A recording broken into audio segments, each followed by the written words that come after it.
Hello, Garland Nixon here with Jamarl Thomas. And let's see, seems like the talks with Iran and Russia are both collapsed. The good news about China is you can't have your talks collapse if you don't have any. Let's talk.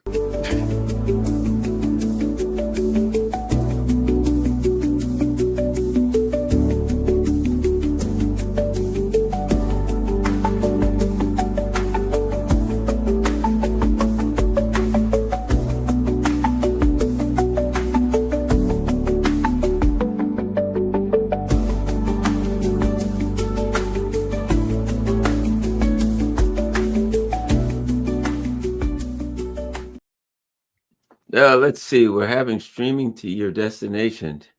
Okay, they're having trouble streaming a Rumble. That's because I don't think I have a Rumble stream up for this, so that would make it a little bit difficult. All right, let's get rolling. I could just say the talks in Iran collapsed, which okay. I could also say the Trump administration have come out and said, well, we've had it with this Russia business and it just ain't going to work. We're walking away. So I could argue that the talks against Russia have collapsed. I think you see we've got a pattern starting to build here tomorrow. And that is, this is the way, and this is the way I keep putting it. When you think that you're the dominant empire and you're not, you can't get a deal anymore because you're trying to bully people. You're trying to bogart people. You're trying to say to people, you have to take this deal. This is the deal. Doggone it. You got to take it. And you have to take it. You know why? Because we are the dominant empire. We have the military, diplomatic, and economic horsepower to force you to do it. Now take the deal. And people are looking at you like, dude, you used to be a great boxer, but you're 47 years old. You got a bad back. You're getting kind of slow. You can't fight anymore. You can't be. And the young boxers are coming up. They're quick. They're tight. They're in shape. Look at them. They're here. They're there. All over the place. You can't punch them anymore. It's the old athlete who thinks they're still quick and powerful, but they ain't. And everybody else can see it. Man, you're slowing up, dude. Perhaps you should go fishing. You're not a boxer anymore. Go fishing. Maybe golf would be nice for you. But what do? Iran, Russia, China, everybody, you got to do what we say. You can't, you're just not that empire anymore, man. And they just can't get it. And so now, really, to be frank, anybody they start to bargain with, you can predict the deal will collapse because they don't understand. What did Trump say to Zelensky? You don't have the cards, dude. And he was right. Yeah. Trump couldn't look in the mirror and see he didn't have the cards. He's got no cards. Jamarl.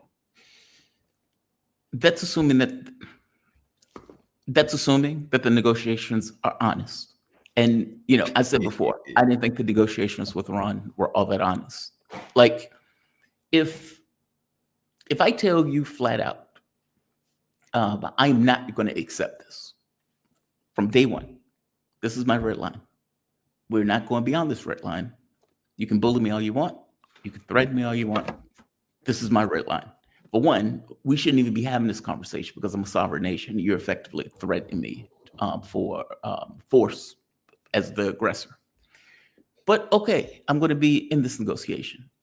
And the first thing that you come up with is my red line. Then I have to come to a conclusion. Okay, well, this guy's not negotiating in honest terms. And, I know people, I've spoken to many people, and many of those people have come out with, well, it will be a catastrophe if Donald Trump attacks Iran. There's no way he's going to do it. I can't believe he's going to do it, et cetera, et cetera. But they're looking at that from the perspective of it's a catastrophe, ergo Trump won't do it. As opposed to Iraq was a catastrophe. Afghanistan was a catastrophe. Libya was a catastrophe. I mean, for God's sake, they were selling slaves. And now they've come to Iran and people are like, there's no way Trump could do it. And yet all of the people that are effectively around Trump, all of these neocons whispering in his ear, all of these people who want these maximalist demands. And even if you look at, they got rid of Mike Waltz, but Rubio is taking his spot. Like, meaning in the very beginning of those negotiations, they seemed sane. Witkoff seemed sane. He seemed like a realist. But very soon within those negotiations, especially by the time you got to negotiation round 3, it had escalated. And it was no longer just, okay, we're trying to lower the amount of enrichment. We're going to have the IAEA come in, and it wasn't that anymore. It was, we want the Libya model. We want you to get rid of all of your centrifuges. That's what we want. And they already knew that was a no-go. And so then you get the US not even setting up a 4th round. You get them Hegseth, we're going to attack you at a time and place of our choosing, and blaming Iran for getting their ass kicked by the Houthis, meaning the US not being able to pacify the Houthis. Okay, well, again, if this is a playbook, and if the entire point of this was, we want to act as if we're doing negotiations of good faith, and so we would pull out of those negotiations, we could say we did everything we could. We tried. Iran is supporting terrorism with the Houthis. And so, what are we to do in this situation? We didn't want to attack. Iran is good people. We didn't want to do that. We even said Witkoff, he's the realist. But we are forced to now do this.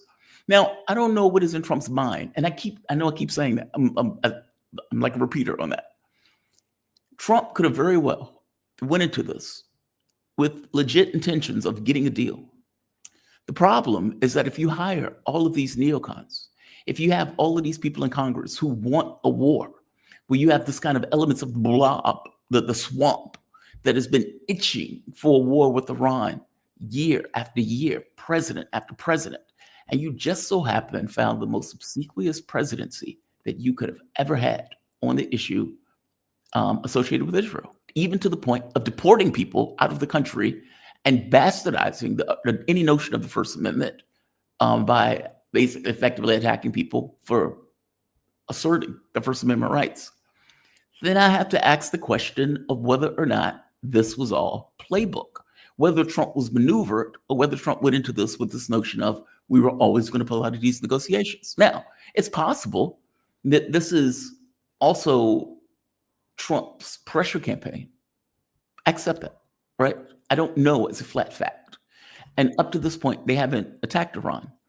But when I see a drunken Hegseth seeming as if he's guzzling a pint of vodka as he tweets, saying that we're going to attack you because he's so humiliated by the fact that they couldn't pacify the Houthis and that the Houthis are firing at U.S. warships and the ships are trying to dodge, trying to get out of the way, and planes are falling into the water.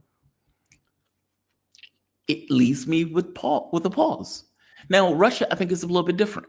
I do think Trump kind of wanted a deal, even if it's just to make himself look good. But it is very difficult for a U.S. president to eat crow and acknowledge we failed. We failed in our proxy war. It's also a bit rich that the U.S. president that was intimately involved, meaning the United States was directing events on the ground in Ukraine, going all the way back to the very beginning. You had the French, the Figaro, the journalist magazine saying the U.S. is on the ground directing events. This was like 2-3 years ago the war first started. And then you get the New York Times corroborating it, 3 years late and $1 short. Oh, by the way, the U.S. was directing events on the ground. The CIA was all throughout Ukraine for years.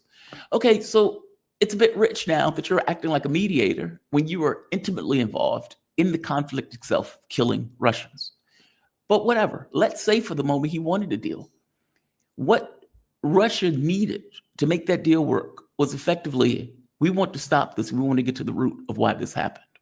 Trump, maybe not realizing it, and as you point out, wanting to take this dominant position, despite the fact that he implicitly admits that they've lost the war because Trump says all of Ukraine is going to be gone in 3 years. Russia is going to take it all. Okay, if that's true, and you admit it was a proxy war, that the U.S. was using Ukraine as a proxy, then you by definition admit that you've lost. But that's not the way he's negotiating, right? He's negotiating as this, I'm this big time boxer that can knock anybody out when you've just lost your match. Dude, this is existential. This is happening on the border. You built up a massive military and now it's killing Russians. And their point is, we need to get to the root cause. This cannot happen again.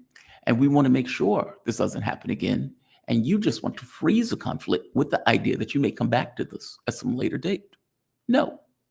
So, no, you're absolutely right. It's just, I think these two conflicts are slightly different in the way that the U.S. is looking at them. I don't know if they were ever being honest arbiters with Iran. And for the Russians, I think they just can't acknowledge that they lost and by coming up with effectively accepting a surrender document that the Russians are putting out. Give me your take on that way. Do you? I think it's a different way of us saying the same thing. I'll tell you why. In Iran, if you are the hegemon, see, let's face it, the U.S. would make deals with people, but we never acted in good faith. The last deal we made with them, we said, you do this, you allow inspectors from the IAE, you do blah, blah, blah, and we'll drop sanctions. And they said, okay. And they started doing it. We said, hell with it. We ain't dropping sanctions. We didn't do it. We agreed to do it, but we didn't do it. So even during the JCPOA, we didn't negotiate in good faith and we didn't carry out our end of the deal, right? Why? We're the hegemon. These are the rules-based international order. Everybody has to go by the rules, but we don't. Even when we make a deal with you, we don't have to keep our word because what the hell are you going to do? Right. You know what I mean? That was it. It was the ultimate, the world of fangs and claws, whoever has the most power. So we got all this power. We'll make a deal with you. We ain't going to keep our word. When we make the deal, we know we're not going to keep our word, but we're going to try to hold you to it. Why? Because we're the big power and you ain't. So we never operated in good faith, right? But we didn't have to because like some years back, Iran didn't have the military power they have. They didn't have the support with Russia and China and all the different things that they have. They didn't have that then, right? So we could kick them around figuring we can attack them if we want to. They're fairly weak. Yeah, they might have been, they might not have. But they weren't as strong as they are now. They're much stronger. So Iran's sitting back now, and they have not only are they strong, they have demonstrated with Israel their strength.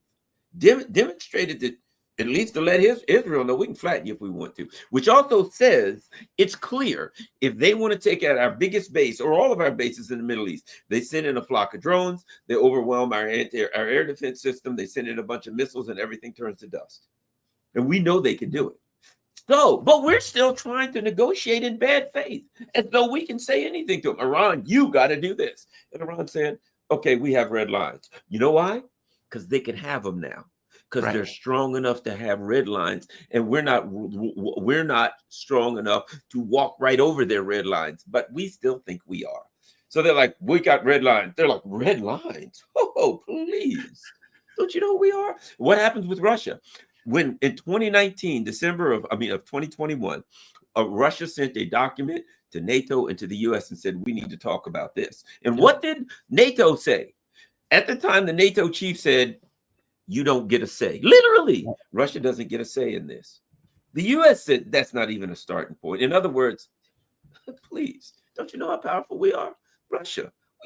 You think we are going to negotiate with you? You got to be kidding me. You don't get to say, shut up.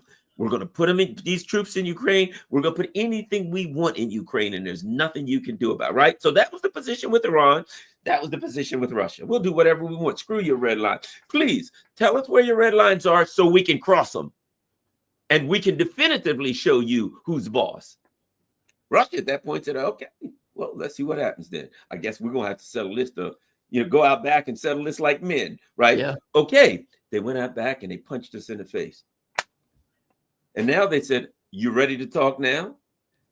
You ready to talk now? It's going to be a different kind of conversation now. But they warned us in the beginning that, hey, if we got to fight, you better hope I don't win because it's going to be a different conversation. So now what is Iran saying? Iran's saying we have red lines and we can defend our red lines. And you damn well know we can. And you may be talking trash about you going to come get us, but you know what you're risking if you come at us. You can talk all the trash you want. You can pretend like we'll just attack Iran, but you know good and well that if we're really pissed off and you hit us, you just smack the hornet's nest and we'll sting the hell out of you. You know it. You know what you're risking. Do you want to risk the question? Why? I don't think they'll attack. Some people think they will. Okay, I may be wrong. You may be, but who knows? We're all just speculating here. Here's my point. They know what the hell they're risking. Yeah. I believe with Gabbard there, whatever, she's saying, look, remember, according to what we were told when they had the conversation, Hegseth and Gabbard were like, Bad idea. In fact, what did they say? We don't even want to put all this stuff in the region. Not we don't want to attack them. We don't want to put all this crap in the region and B-1 bombers in that. We don't want to do that because we may trigger, and this is what it said in the New York Times, a conflict that we don't want. Right. We know they didn't want it then. It wasn't that they didn't want to attack Iran. They didn't want to piss Iran off so bad that Iran said, oh, they're going to attack me. I better strike first. Right. So here's my interpretation of that. They know what the hell they be getting themselves into. And if they did this, here's the problem. If the people around Trump said, Trump attack, and Trump said, but if we do, Tulsi, Pete, what are your people telling you? They may knock the hell out of us. No, just attack anyway, but you know they may knock the hell out of us. Yeah. No, they won't. And they're sitting there saying, man, if we attack, it could end my presidency. It could just destroy anything I want to do economically is over. Anything I want to do with this country, it's all over in 4 months. Everything's over for me. Donald Trump's presidency comes to zero. He just lost the war. And then what am I going to say to Russia and China? I just lost to Iran. I'm getting the crap beat out of me. And I'm drawn into a war that I cannot afford. Politically, I can't afford it. And what am I going to do? I'm losing it. Yeah. I don't think he'll make that decision. But I could be wrong. I'm not saying he's rational, but I think that. Anyway, go ahead. No, please. I didn't mean to interrupt. I'm sorry. Please finish. Yeah, that's my feeling. So I put all that together. I'm not saying they're rational, but I'm saying Trump is the guy. The last time they wanted to attack, he said, "Don't do it," and they were pissed. And to be they're far more powerful than they were before. That is true. To be clear, I don't know. I know I keep saying I don't know what's in Trump's mind because I think that's the thing that matters, right? Like, where is he on this? Like, where is his political disposition on this? Is he listening to the last person in the room? Is he being bellicose in order to try to get a deal? Is he bluffing to try to get a deal? The problem with bluffing is that's a hell of a hill to climb off after you spent the last 3 months screaming at the top of your lungs that you're going to attack the country if you don't get a deal. What if they tell you to F off? Then what? Like, do I put it past Trump to get something and then scream that he got a success? No, I don't put it past Trump to do that. He may very well do that. I mean, look at what he did with Russia, right? He's like, hey, what are you getting out of Putin? That he didn't take all of Ukraine. Okay, well, Putin was never trying to take all of Ukraine. But that is what Trump is like leaning on when the press asks him about it. So is it possible that he reverts to, okay, I would accept the 3.6%, effectively a JCPOA, and I would sell it as if it's a deal? He could do that. So I can't say you're wrong. I guess my thing is I don't really know. I'm just saying it looks very sinister in the way that this is leveling out, in the way that they're pulling out of negotiations, and the way the Hegseth comes out with a tweet screaming that they're going to attack Iran at the place of their choosing, at the way they're blaming Houthis or blaming Iran for not being able to pacify the Houthis, despite the fact that Iran is not transferring weapons to the Houthis. All of this looks bad, and all of this looks like it's going in a particular direction. And when I look at the lunatics who Donald Trump has around and these whack jobs that think Jesus is going to return in Israel, okay, like, do these people have an influence on the Trump administration and on his behavior? Now, some people would say, well, Donald Trump is just attacking the Houthis in order to dissipate and give, let's say, the Zionists a good feel about it, as opposed to attacking Iran. That may be true, but the problem is that Donald Trump is blaming the Houthis or blaming Iran for what the Houthis are doing. So I don't know what is in his mind, right? And that's what I'm stuck with. I'm very cynical about this process. I've seen this before. Weapons of mass destruction in Iraq. Okay, they didn't have weapons of mass destruction. It didn't stop us from attacking them, nor did it stop them from unleashing ISIS all throughout the Middle East. And they're using the same line of logic, weapons of mass destruction in Iran, even though our own intelligence assessments point out they don't have nuclear weapons, nor do they have designs on getting nuclear weapons. So I am cynical about this process. I am cynical for historical reasons. I hope that his instincts are That is a bag I don't want to hold. I don't want to be left with that bag. That bag, I don't know what's in that bag. I just know there's a lot of bad stuff in that bag.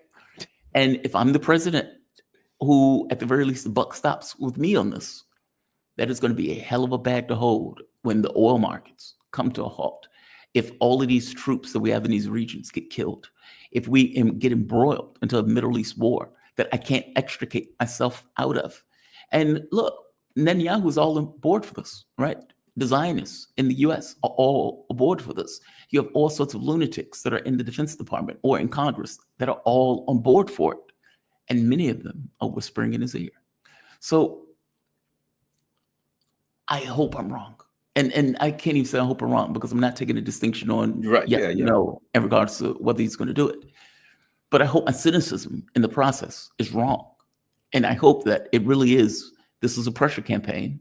Ultimately, he's bluffing. And when rubber meets the road and reality asserts itself, and that choice needs to be made because they are telling you to F off, that he is willing to say, I would accept the JCPOA 2.0 and I would sell it as if it's some new fangled thing that I got, that I was able to get Iran to knuckle under.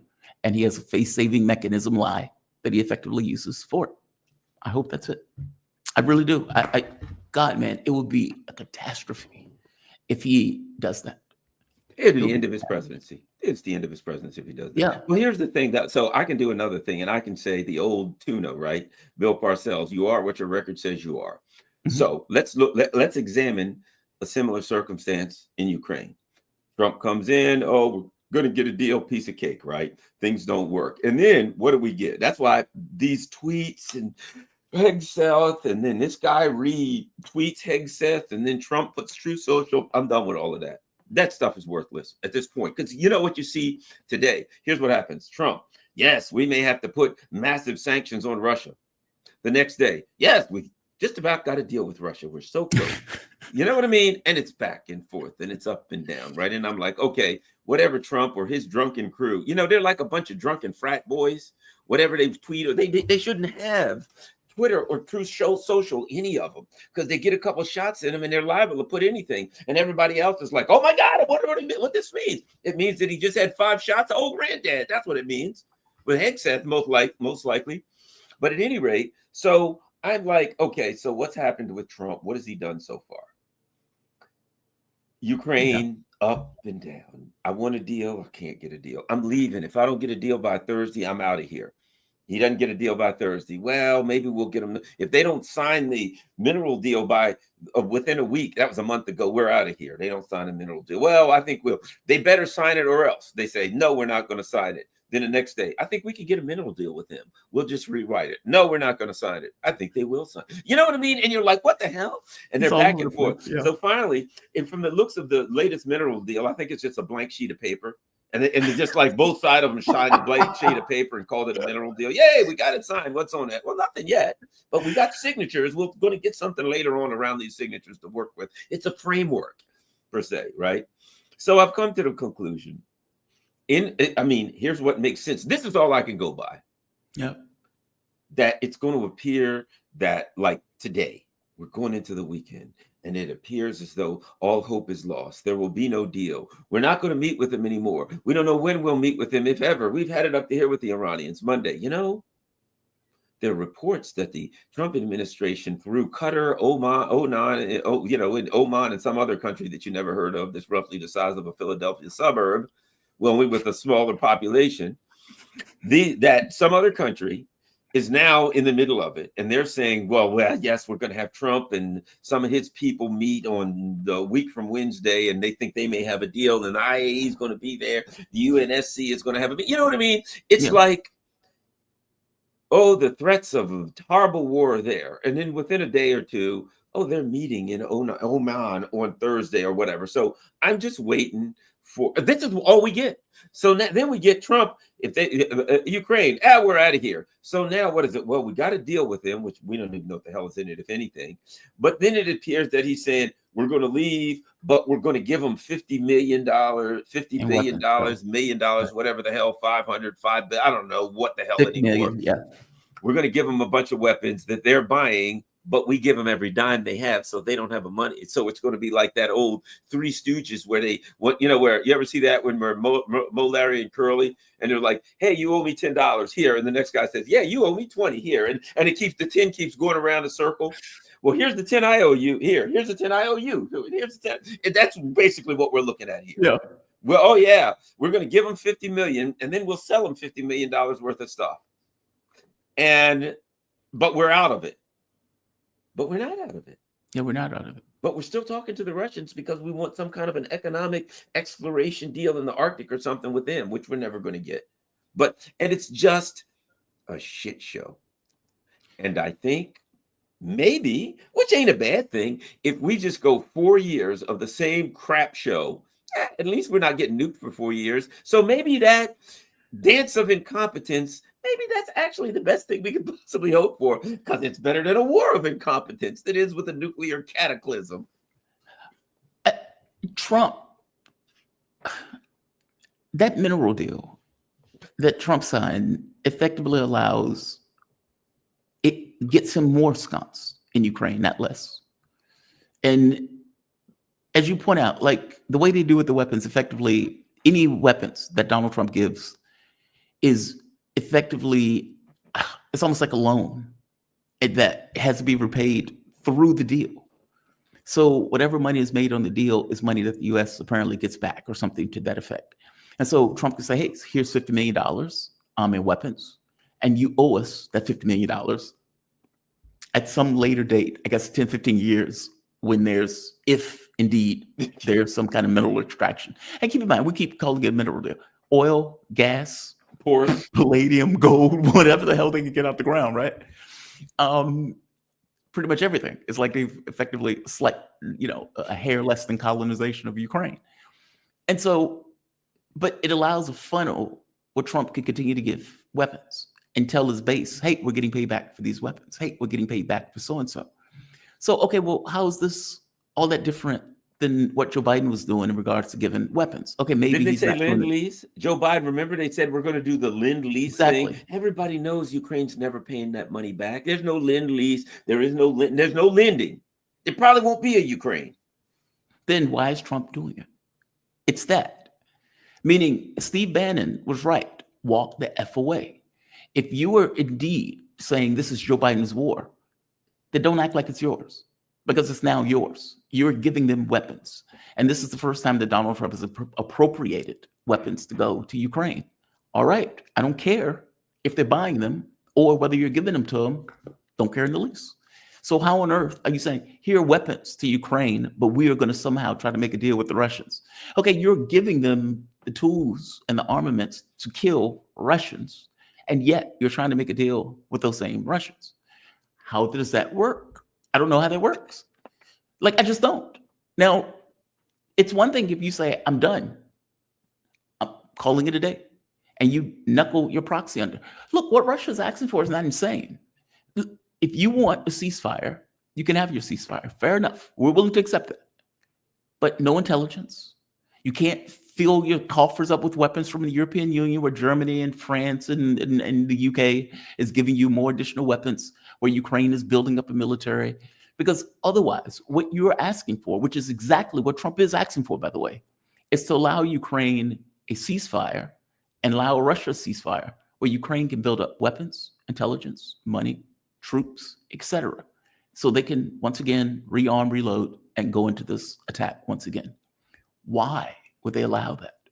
And if the propaganda that's coming out of the United States is to allow that, then Donald Trump is no better than Joe Biden. That's where I'm at. Look, I understand that some people think Trump is behaving differently. He's not.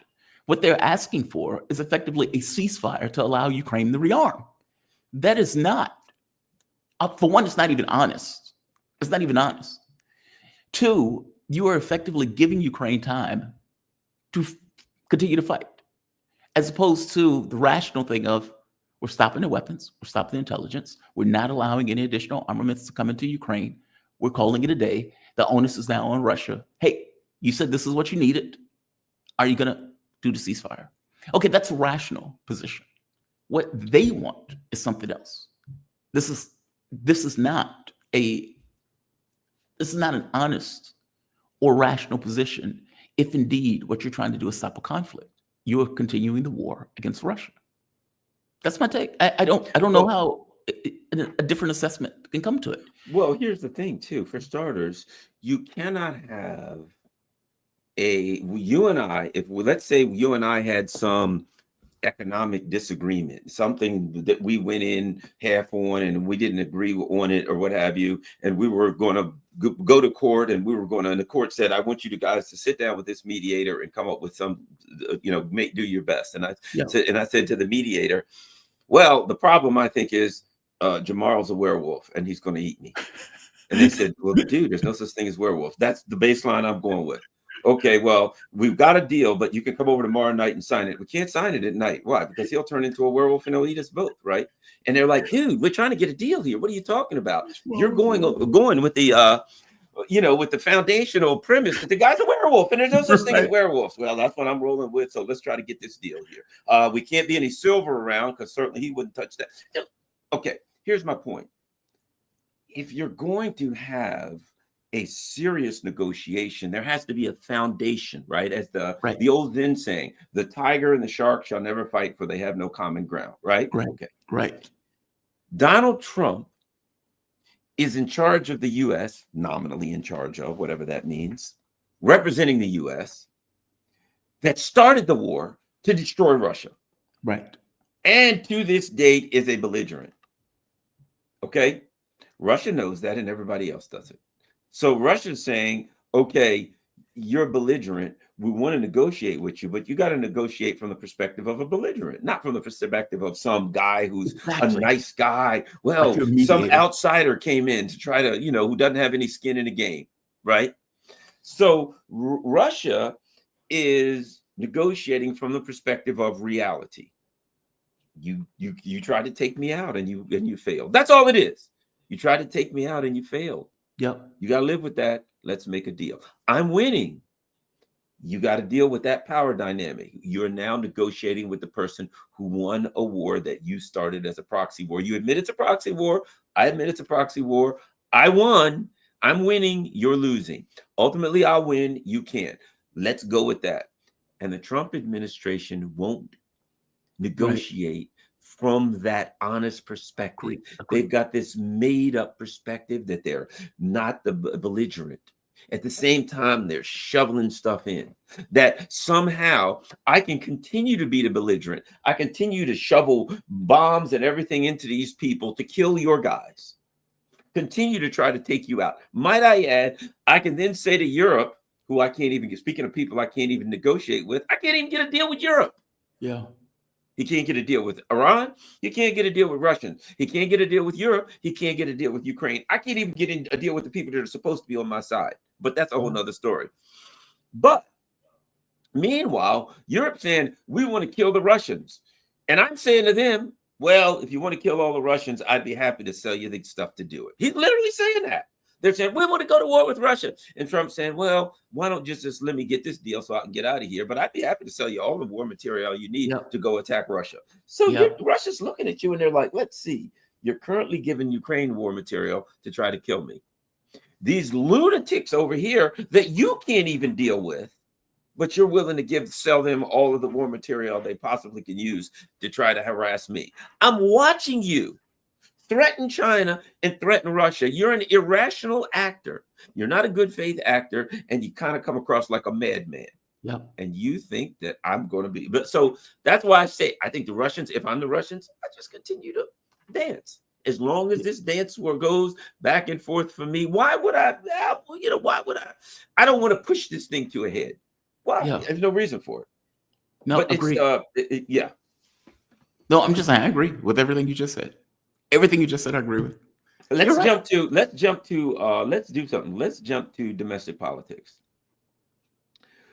Something came out apparently within the last week or so over the course of the election. The Democrats were saying we're fighting for a ceasefire, struggling for all we're worth. AOC, yes, Kamala Harris and Joe Biden, they're doing everything they can to get a ceasefire. That was the thing. People were like, hey, man, there's bad things going on here. You guys are doing it. We're trying to get a ceasefire.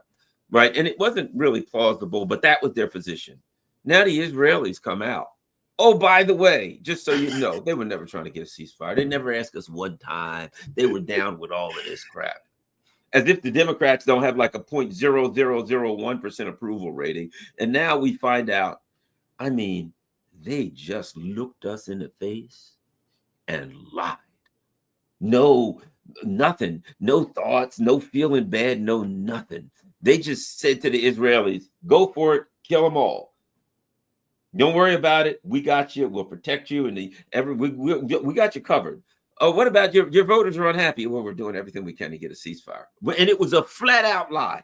Yeah. Unbelievable not unbelievable. Meanwhile, AOC and Bernie are running around trying to sheepdog people back into this party that looked them in the face while they were committing a genocide and just plain lied. I don't understand how anybody thinks that this is a viable political. It's not a political party. I don't know what the hell it is. Yeah.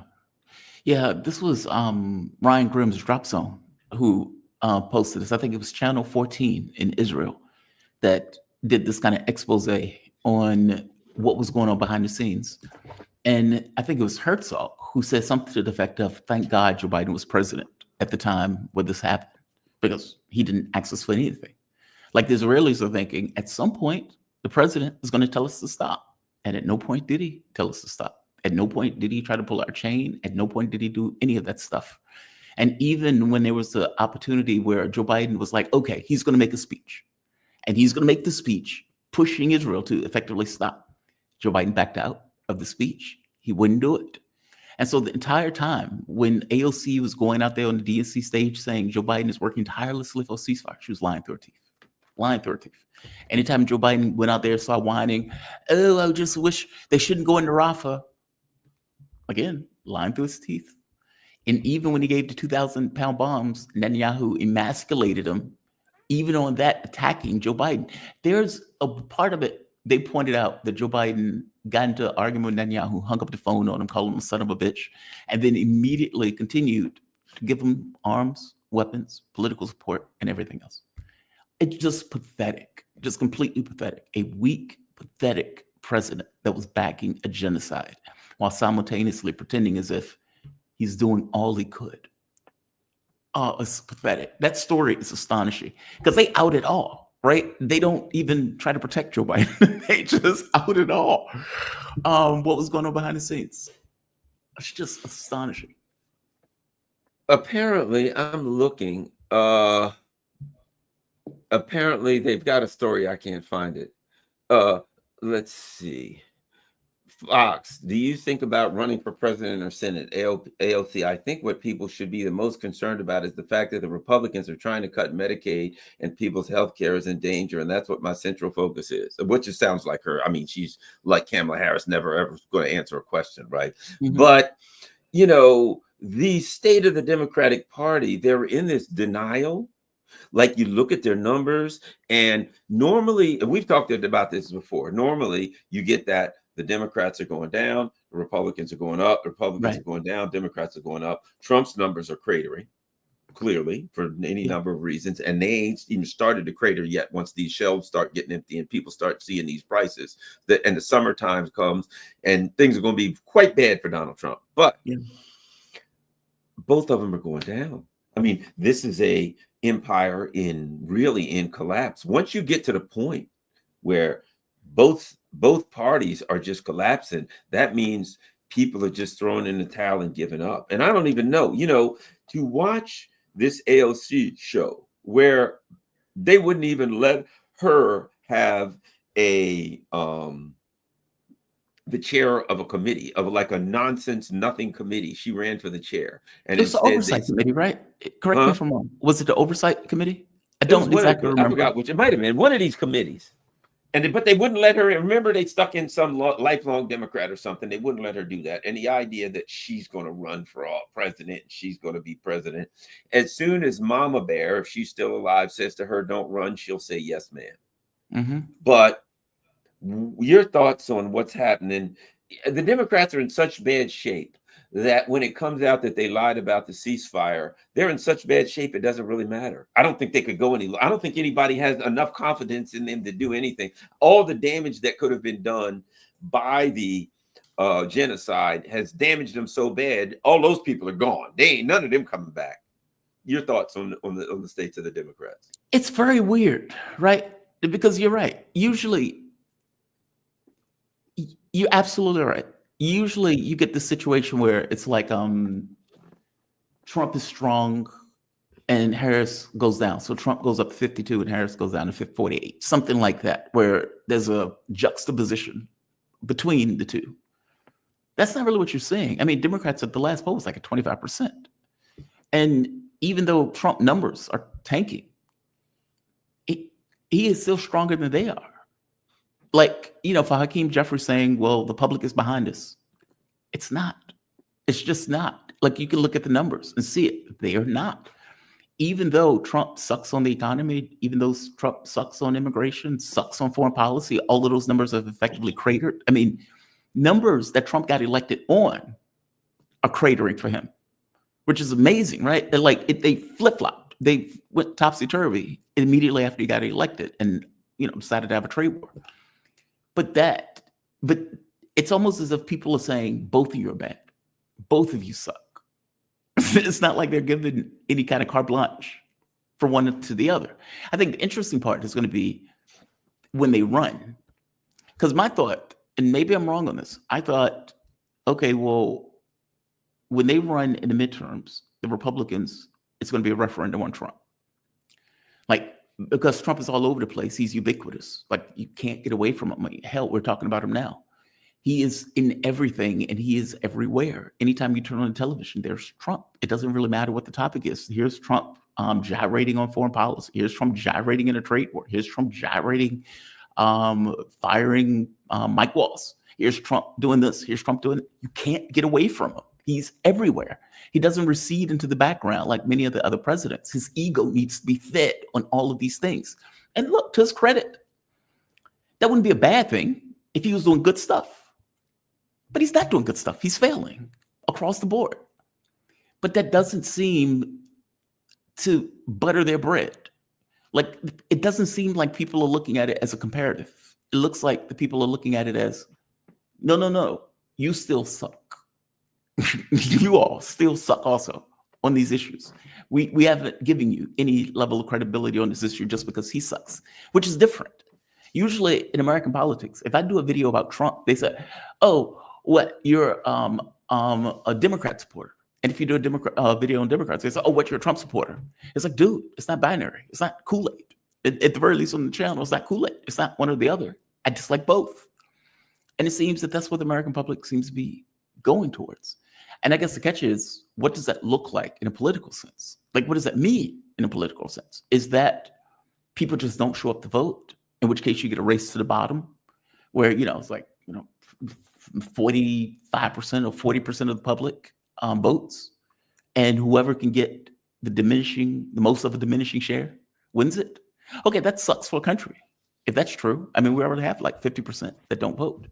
So that's a new norm for us, I think. I could be wrong. I mean, I guess we have to see how the elections turn out. Maybe when the elections come out, people start to go to their ideological sides again and say, okay, he needs a restraint, in which case they put Democrats in order to try to restrain Trump, in order to keep Republicans from having the House and the Senate. And I will say this is the worst case scenario for me. Because what I wanted the Democratic Party to be smashed. And I wanted them to be smashed in a way where something new may come out of it. Okay, that's not the lesson they're taking from this. The lesson they're taking is Trump is such an ogre. He's, the abominable snowman. He's so bad that we believe that people will come back to us, even if we are sitting at 2%, even if we're in negative numbers, that they will still come back to us because of how bad he is. If you destroy Social Security, you're going to lose the voter base. It doesn't really matter if they're at 25%. You're going to lose the voter base. If you destroy Medicaid, and they associate you with destroying Medicaid, which they will, by the way. If you have the world's richest man who's running around saying, I'm going to get rid of this and I'm going to get rid of that. And there's fraud and waste. And people are like, okay, the world richest man is firing all of these people and he's destroying Social Security, Medicaid, and Medicare. And when I contact Social Security, I now have to wait 6 months as opposed to the 2 or whatever the hell, was there. They will punish you for that. You will be punished for that. That is a third rail for a reason, right? That's the commercials of throwing grandma off the cliff. I still remember that to this day. Those things were devastating to the Republican Party. And yet you have Musk being a lightning rod for doing this. So I don't know what that looks like in an electoral sense. I don't know if that's, even if Democrats are sitting at 2%, the fact that they attribute that to him, that they put Democrats in anyway. Or if people just say, screw it, it's all bad, I don't want to have anything to do with it, I'm staying home. In which case you get a race to the bottom. I don't know what that looks like in a political sense. I can't. I mean, in theory, we could have, that's the thing about it. He's only been like 3 months, right? Yeah. So in theory, it feels like, it seems like 50 years, doesn't it? Yeah. In theory, he could do this. It's so far away. He could do this whole China disaster. And the shelves could be empty this summer, and people could go into fury, and he could drop down to 1% approval rating, right? I mean, in theory, we're so far away that he could then say, all right, I'm sorry, let's fix things. And China could say, all right, we'll go back to sending you stuff. And then all the shelves are packed again, and people start buying stuff, and it boosts the economy. And then just before the election, the economy goes up 8%, only because they're recovering from a disaster that he had 8 months ago. And everybody's like, hey, Trump's doing pretty good. Look at this. Yeah. The economy's growing by, that's the thing. We are based on the last 3 months, we're roughly 1,000 years before the midterms. Based on the last 3 months, it seems like it's going to be roughly around 1,000 years before the midterms, right? So we're so far away from the midterms that God only knows what can happen. I do believe this, though. I want to ask you this. I've probably told you this before. I will never forget sitting there talking to this guy who just turned 30 at his birthday party in D.C. from New York. And he said, yeah, all my friends back in New York, he says, none of them voted for the Democrats. They're all pissed. Mm-hmm. And I was like, why? He said, because of Gaza. They're pissed. They're done. They're finished with the Democrats, right? I suspect, and doing a radio show, which I will do at 6 p.m. this evening in Washington, D.C., based on my callers, based on other thoughts, Gaza may have been a wound. It may have been like Titanic. If you had 4 compartments damaged, you could float. You got 5. You know what I mean? Yeah. You're going down. Right? Ain't no way to fix that. You can't pump that much water out, right? I suspect, and we shall see in the long run, because of the nature of the Democratic Party and people that I know that were in it, that to some extent, the genocide and all the things surrounding it could have been a mortal wound for the Democratic Party. Not where it completely collapses, but where they don't have enough people that when it comes to midterms, when it comes to 4 years from now, that there's enough people that said, man, that was the most messed up thing I've ever seen. I'm done with this party. If they lost 10% of their voters, it'd do it. See what I mean? Look at every 4 years, what is it? 1%, 2%, 3% is a big, 3% is a huge win. 1%, 1.5%, and it's a blowout. If they lost 5% of their voters that said, I ain't coming back because of that, they're screwed. And I suspect they lost that many based on what I hear. What do you think? Is it possible that, as you said, you wanted to see a mortal wound so something could rise from the ashes, per se, right? And certainly not the Democratic Party. I think it has to be a new part. That Gaza could be a mortal wound for the Democratic Party. It's at least part of a mortal wound for the empire. I'll tell you that. Morally, it's a mortal wound for the empire. They can never say we're doing this or that for goodness again, and people will believe it. But what do you think about possibly it being a mortal wound for the Democratic Party? I do know. So that's interesting. Because when people get pissed off and they just stop showing up, because, there's an argument to be made that part of the reason Harris lost was because of Gaza. That you had millions of people who just didn't show up to vote because of the issue of Gaza. And I remember meeting people I was at a pharmacy, and the woman, just random conversations that were taking place. And she was like, I can't vote for him. She says she said, like, what they're doing and the fact that they are backing this, I can't support it. And again, this is a random conversation that you're having at a random pharmacy. And it was kind of like me. My thing is, like, you guys are backing genocide. What the hell is wrong with you? I shouldn't have to tell you not to do this. Like, this should just be known. This should be understood from a moral, ethical level that this is a red line.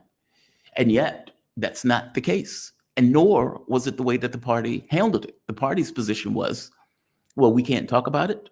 We shouldn't bring it up. We're not going to have the Palestinian on stage. Okay, well, people saw that, right? Like, that was something that people could look at their social media. They could look at Joe Biden as president, and they can make the association. Oh, he's funding that. He's backing that. He's giving defense to that. Now, how do you turn around and say, oh, by the way, come back and vote for us? And would there be a percentage of those people who say, done, I'm done with both? It's not so much that they'll go and vote Republican because Donald Trump is just as bad on the issue, but it's more so they'll look at it and say, both are horrendous, especially if it's in your mind. Like, we're not talking about something 20 years into the future where you have a new generation of voters who are 18 years old and, whatever. We're talking about a current generation who lived through that, who have very clear ideals, especially a youth, but let's say 22, 23, 24, 25. If you were at one of those colleges where Joe Biden was giving speeches attacking you for defending the Palestinian population against the genocide. And again, I want to make it very clear, when Black Lives Matter was going on, Joe Biden was making a different conversation.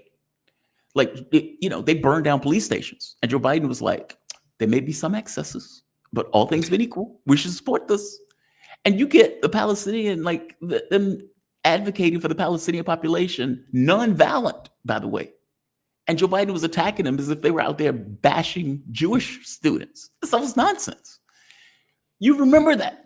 If you're 18, 19, if you're in college, if you're one of those people who went through that, you remember that. And so it's like, is that in people's mind? And is Donald Trump bad enough to overcome that hurdle? Oh, that's a question. That is a fascinating question. That's a data-driven question, right? That's one of those things we have to look at the data to see whether or not people have taken that stuff to heart in a way where they carry it with them. The Democratic Party was given 70 to 80% to back a genocide. I'm done. Yeah. And, Tim Walz gets out there. Oh, God, he's humiliating, right? He's embarrassing. He's like white man's code or something like that, that he was supposed to be the guy who can talk to white people to get them to vote for the Black woman. It's like, dude, shut up. Just shut up. And he's sitting there saying, we would do something different on Gaza. I think it's clear at this point. Without articulating what? And it's like, okay, because you can't articulate what? Maybe you wouldn't be deporting people. Okay, that's a low bar. That's a low bar. That's a very low bar. It's like, I take care of my kids.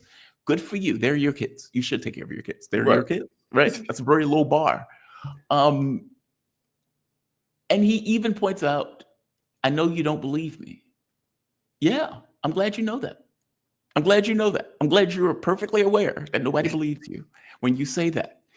That's the issue, right? Like, it's not even that the American public, like, even the fact that Walz is sitting on MSNBC and is acknowledging the American public is not going to believe that we will be different on this issue than Donald Trump. It's amazing. That's astonishing. And that has consequences for the voter base who you would need to vote for you in order to either put you in office in Congress or, for that matter, win the next presidential election. I don't know the answer to that one. That one is a tough one. I mean, you had millions of people who just didn't show up. And what do those millions of people think going forward into the next election? Do they just stay home? Are they just dejected from the political space? All of them are bad. I don't want to have to deal with this. My vote doesn't seem to translate into real world physical phenomena of something that's in my best interest. Oh, I don't know, man. That's a tough one. I would imagine there's going to be a percentage. I just don't know what that percentage is. The last thing. So under Joe Biden, and we've talked about the rainbow imperialism. Mm-hmm. They get old Langley, the general who is the black general who's in charge of AFRICOM, who I refer to as Old Tom. So to get this old Uncle Tom, right? Old Tom. Old Tom. And here's what's so obvious that he's just such a Uncle Tom puppet. He goes to the Senate and literally says that the most popular African black leader, not just in Africa, not probably in the world, but in decades. It's been since Kwame Nkrumah and Thomas Sankara and all these kind of people, since people have looked at an African leader and said, you know, that young dude right there. He comes out and he says, I remember, and he said, before, when he first took power, he said, what are we doing? We got all of these resources and we're rich. Why are we going around the world begging people for stuff? He comes to power. The people are cheering in the street in his country. He's building roads. He's building he's electrifying. He's building all these things. He's turning this country around in a way that it hasn't been turned around since the French, and he kicked the French out. Things are looking good. Along comes old Uncle Tom Hughes. He goes to the Senate. Yeah, this guy is using they're selling the gold in Burkina Faso as if it's our business, and he's using the money to spend on his own personal security and not on the people. You're trying to kill him. He better spend the money on his Social Security. That's like a bank robber saying, we got a problem with that bank. Why? They're spending too much money on security. You're a bank robber. Of course you would take that position, but they better damn spend it because of people specifically like you. So this dude goes in and he's like, yeah, he's bad. He's doing terrible things. We, America, which it ain't even we, he's Uncle Tom, who his master has told him to go in. And what's so bad about it is this. If there was a white general in charge of AFRICOM, they wouldn't have brought him into the Senate to talk about how bad this dude is. You know what I mean? They wouldn't have brought some white guy in there to come in and say, well, you know, this black guy in charge of an African country, he's terrible. No, they specifically put him in that position to be used as an Uncle Tom so he could go over in there and so he could set up oppression of African countries that kicked the damn French out and finally are going to have some freedom on their own. And this dude comes shuffling in there to just humiliate himself. And to me, every black person in the world and everybody else should look at him and say, this guy's they called him he's a capo. He's a disgrace, an absolute disgrace. There's another half of the disgrace. And this is the black misleadership class that Margaret Kimberly always talks about. Yeah. Okay, he's in the Senate. There's 5 black senators. Couldn't one of them perhaps stick their hand up and say, excuse me there, old Tom, why the hell are we going to Africa telling the African people what their leaders should be doing, how they should spend their money? Oh, and by the way, do we spend our money on the good of the people? Here we are. Trump is cutting everything and firing people and proud that he's going to have $1 trillion Pentagon budget. But yet, and that very $1 trillion is specifically to go overthrow people's governments like Ibrahim Traore. But this guy, Langley, just people like him. Like, he really doesn't know that he is being used as an Uncle Tom for imperialism. It's sickening. And the same with those senators that are keeping their mouths shut so they can maintain they have a position. I'm a senator. Well, you appear to be a senator. You appear to have power, but you ain't got no power. You're there to keep your mouth shut and to be of great assistance to those who want to rob the hell out of the Africans and take their uranium and their gold and all the other stuff they have. Sickening. Yeah. No, you're right. Traore he has been one of the most exciting African leaders that we have had in a very long time. And the Sahel states, those states combining, Burkina Faso, Niger, there's one more that's come to me in a moment. You got Niger. It's one more. Mali, that's it. All of them coming together, working in tandem. He's nationalizing the mines. He's using the gold and whatnot for the benefit of Africa, as opposed to having that stuff ferreted out. I mean, let's be honest. Africa is a very rich country. It is extraordinarily rich. It has been raped for centuries by colonists. And so you finally get an African leader who's like, hey, I'm going to build roads. I'm going to build schools. I'm going to build hospitals. These things have been neglected over the course of all of these centuries. So that is what I'm going to do.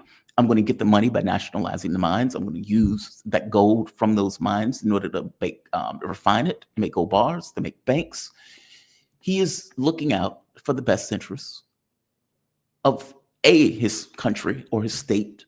Well, I say his country. Right. But Africa at large, right? I mean, these guys want this kind of Pan-African thing. Now, of course, that is very dangerous. Gaddafi, looking at you, wanted something very similar. And look at what happened to him. And, I remember the conversation with the guy with Tucker Carlson, who said they didn't want Gaddafi to step down. They wanted to kill Gaddafi. There was a difference in that, meaning they wanted to take his life. They didn't want him to step down. They didn't want him to walk away. They want him to pass on leadership. They wanted his life. And they were able to get his life and the gold on top of taking his life.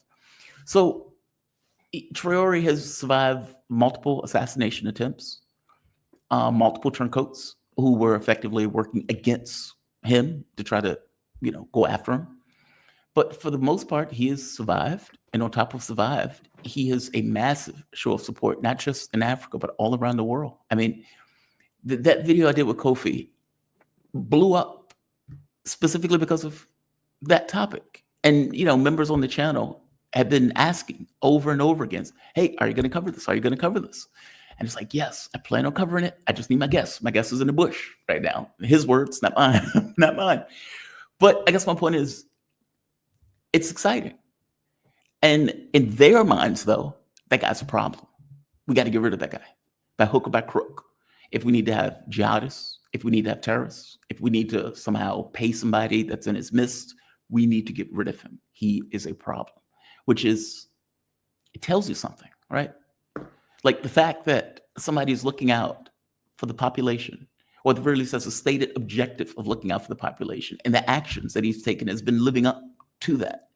And the response of Washington or, the colonialists in France or some of these other countries are like, that guy's a problem. We got to get rid of that guy. It tells you something about their position. It really does. Well, he's the worst kind of problem. You know why? The worst kind of problem is a bad example, or in his instance, a good example. Because what happens now? The next country that we're robbing and stealing and putting puppets in charge of, they say, hey, wait a minute. The country over there, they're selling their gold and they're doing stuff. They kicked the French out. They're in charge. They got a leader that people like. He's young, strong. That's the thing. You look at the guy, he's young, he's strong. He's, you know what I mean? He just looks like a leader, right? Yeah. And he stands tall. And these other countries are like, yeah, hell, we want someone. We want a quarterback like that. You guys, everybody's got a good quarterback. We want a starting quarterback too, right? That's the problem. They don't want to have that. They don't want other, because they're busy robbing these countries. Like they were like literally having this uranium yellow cake or whatever it was that France was buying for like $2 an ounce or something and selling it for like $200 an ounce. Yep.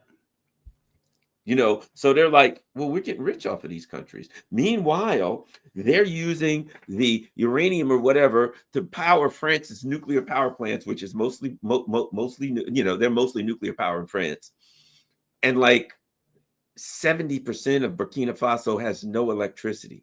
Yep. So you're taking their resources so your people can live in electricity, and they don't even have electricity in their own homes. And now they're building a nuclear power plant. I guess so, because the truth of the matter is it'll be free pretty much for them to power it. So it makes sense that they would have a nuclear power plant because they got their own uranium. They can just about give it away to the people. But what happens then? They can build a factory, and maybe Russia or China or somebody will come in and build them a factory. You know what I'm saying? They can now do some things. And guess what else? They're selling gold and stuff. They can now go to Russia, China, whoever, and say, we'd like to build this or that, these cars for Africa. How much would it cost to build one of those plants? $100 million. We got that. We got gold, we got uranium. You know what? We'll build the plant. We'll build this. Why don't we get a contract to build these Chinese electric cars? We have the money. We'll make the investment through the plant. You come over there and work with us, and we'll have a plant. We'll put our people to work. Before you know it, they're all driving around in electric Chinese cars, which I think is the reason. I think we finally gotten to the reason that the U.S. is up to no good. But, that's just, I wanted to touch on that and follow up on that, because Half of it is old Tom shuffling in there on behalf of the imperialists. But the other half that has to be said is, what's the guy's name? Raphael Warnock, black senator. The woman from Baltimore, the woman from Prince George's County here in Maryland, black female senator. We always hear this bull crap about getting a black person in high places. And when they sit there and this man comes in and says, I'm here to help the United States and the French and the Europeans and all that rob the hell out of Africa, the cats got their tongues. Yep. No, I'm nothing to say. They don't have anything to say. I mean, Warnock, he's the one from Georgia. Is it Georgia? Yeah, the one from Georgia. Him and Ossoff, I think, won at the same time. That was when Trump told those people that not to go vote or something like that. Yeah, they don't have anything to say about that stuff. I mean, I don't know if they are just not paying attention. I don't know if they don't care. But I don't know how you don't see it. Like, the empire is moving to. And look, let's be very clear. They've murdered many African leaders who were strong, who wanted to take an interest in either Pan-Africanism or at the very least working in the best interest of their country. Many of those people have been murdered. And so Traore is coming in knowing the history of that. And I would wager, or I would put forth, that the murders create a legacy to kind of, hey, maybe you don't want to take that spot. Maybe you don't want to be that guy. Maybe you don't want to do that. Like, those things are disincentives. And so he's coming in doing that, knowing full well my life is on the line as I pursue these aims and these objectives. Now, you're absolutely right. Which is that Uncle Tom. Uncle Tom gets involved. Uncle Ruckus, this on Boondocks, right? Yeah, it's disturbing. He is fantastic. He's fantastic. And it's unfortunate. And it shows you how empire, the position of empire, it's not this love and light stuff. It's not this benign thing that we talk about. It overtly goes after people who are trying to make a difference and to the betterment of those particular regions and those countries. I mean, people can ask this question, okay, why isn't Africa developed? Well, that's kind of part of the answer. Yeah. I mean, like it's not magic, right? China is all throughout Africa at this point, and they've been helping in the development of Africa. But obviously, you would want somebody who's there, who's a strong leader, who's pushing for the best interests of the country itself. And he is one of those people. At the very least, he seems to be one of those people up to this point. So God bless him. He's doing God's work. He really is. And I'll end by saying this. Somebody in the chat said, no, Sambo was the bad guy in that book. Uncle Tom was a good. I agree. I understand. People always say that when you use that term. But in the slang that has been used in the Black community for many, American many lexicon, years, right? Exactly. Over the course of time, it got turned inside out. So while you are correct in the context of Harriet Beecher Stowe's Uncle Tom's Cabin, correct. Uncle Tom was the good guy. But as you said, in American lexicon, in slang, Uncle Tom refers to a Benedict, it's like calling somebody a Benedict Arnold. Yeah. Right. It's saying this person is a traitor. And in the Black community, it's the worst kind of traitor is to be called an Uncle Tom. So I don't mean Uncle Tom in the context of Harriet Beecher Stowe's Uncle Tom. I mean Uncle Tom in the context of what's been said in the Black community for many, many years. And I'll put it like this. My boy Flavor Flav would know what I meant. How about that? Yeah. If I said that to Flavor Flav, he'd say, don't believe the hype, right? Don't believe the hype. All right. Hey, don't forget, everybody, Jamarl and all, we always run these on both of our channels. So go to Jamarl Thomas. His channel is going nuts. His channel is up over 50,000 and flying up. Mine's been rolling lately. When I came on, I was eight subs away from 80,000. 8 away. I'm excited, man. I'm excited. So my numbers are going up. Your numbers are going, and there's a reason they're going up. They're going up, I think, because we're doing good work and we're doing honest work. Jamarl's on every Monday through Friday from 7 a.m. to 10 a.m. Great guest. But if you don't get a chance to watch that, he always splits up his guest and he runs it later on. So you always get a chance to check out his stuff. But I'm telling you, check it out. It's really, really good stuff. Yeah, everybody knows God knows I may be on at any given time, but I do a couple shows a day usually. Got a couple new guests coming on. Eingar I forget, Tangent. Have you heard of him? He's really good. What's the name? Say the name one more time. Angar Tangent. I got him coming on next week. He's in Shanghai or something. No, Beijing. But brilliant guy. Anyway, he's awesome. Anyway, we get new guests coming on every week. We got all kinds of ones. You know who I need to call, who I haven't talked to in a while? I need to call, what's his name? The guy that they killed from Burkina Faso, his brother. I don't know. The leader of somebody tell me in the chat. He was the leader. Murdered his brother? Yes, the guy who was the leader of Burkina Faso, who they killed, Thomas Sankara, right? Yeah, somebody put in the chat. His brother's Paul Sankara. He lives in Washington, D.C. I have his number. I need to call him and see if I can get him on sometime. Yeah, his brother Paul Sankara lives in Washington, D.C., so I need to give him. He was, oh man, he was awesome. And you know what they did? They kidnapped him, they murdered him, and they stuck a puppet in. And this guy, that's what people are like saying about Ibrahim Traore, that he's the next Thomas Sankara, which scares the bejesus out of me because of what they did to the original Thomas Sankara. At any rate, people want to contribute. How can they do it to your channel, Jamarl? PayPal, Super Chat, Super Sticker, memberships, all those good things are fantastic. Patreon. Patreon also. Yeah. All of those things definitely help the channel, helps to keep the content going. Shout out to you, Wanda, USA. Thank you for that. Yeah, all of those things help keep the channel going. I mean, it's a one-man band, so anything helps. Well, all right, sounds wonderful. And same here. You know, people don't realize we put a lot of hours in this crap. We put a lot of hours in this, man. Yeah. All day, 5 a.m. up until like it. I don't know, but it takes me forever to figure out a title. I suck at it. And it's like, I mean, for one, it takes research, right? It's like, so first thing in the morning, it takes you a while to get it done. And then you do the show, and then you have to cut the videos.